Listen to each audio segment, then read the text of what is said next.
Et si je te disais que tout ce que tu connais, ta vie, la Terre, les galaxies, la lumière elle-même n'existaient pas il y a 13 milliards d'années? L'histoire de notre univers commence avec une découverte étonnamment récente. Quand Edwin Hubble, au début du XXe siècle, pointa son télescope vers ce que l'on croyait être de simples nuages dans le ciel, il réalisa qu'il s'agissait d'autres galaxies, immenses, lointaines, et surtout en train de s'éloigner de nous. Cette simple observation changea toute notre compréhension du cosmos. Si les galaxies s'éloignent, l'univers est en expansion. Et s'il est en expansion, alors un jour, tout était concentré. C'est ainsi qu'est née l'idée du Big Bang. Il y a environ 13 milliards 800 millions d'années. Tout l'espace, tout le temps, toute la matière et toute l'énergie étaient comprimés dans un état inimaginablement dense et chaud.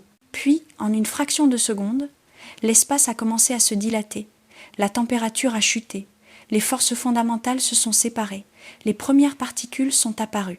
Mais un mystère restait. Comment l'univers pouvait-il être aussi uniforme?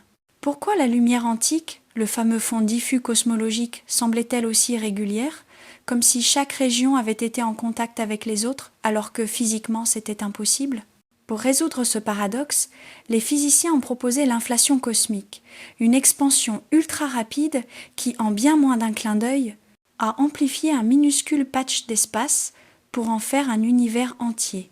Après cette phase fulgurante, l'énergie de l'inflation s'est transformée en particules et rayonnements, créant un bouillon subatomique où quarks et gluons tourbillonnaient avant de se combiner pour former protons, neutrons, puis atomes d'hydrogène et d'hélium.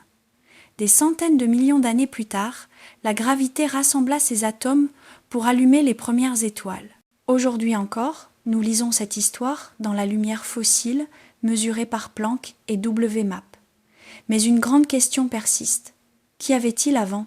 Certains, comme Alan Guth, pensent qu'un mécanisme pré-Big Bang aurait déclenché l'inflation. D'autres, comme Neil Turok et Paul Steinhardt, imaginent un univers cyclique.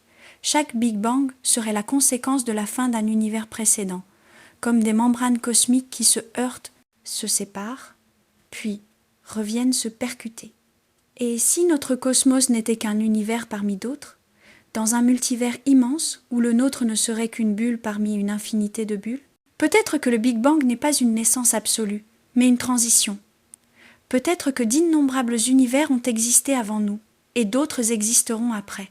Aujourd'hui, aucune preuve ne permet de trancher, mais tant que nous n'avons pas les réponses, nous avançons, télescope après télescope, théorie après théorie, à la recherche du moment où tout a commencé.